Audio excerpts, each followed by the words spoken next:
હમણાં હાહુએ વહુને કીધું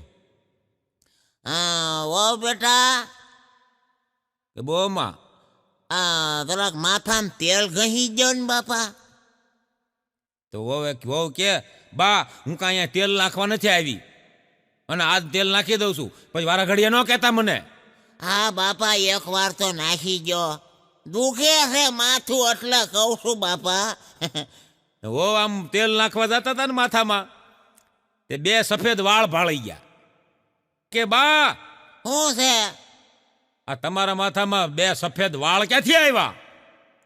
અને વો હાહુને એમ થયું કે આ વહુએ પૂછ્યું છે ને તો ઘા કાઢી લેવાય. હાહુએ ઘા કાઢ્યો. કેવો?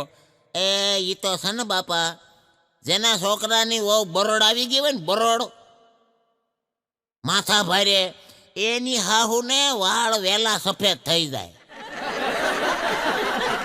વહુને એમ થયું હું ઘા કાઢી લઉં. ઈ કે બા અહીં હાસું, ઈ કે તમારા હાહુ જો સામે બેઠા, એનું આખું માથું કેમ ધોળું છે એ આજ ખબર પડી મને.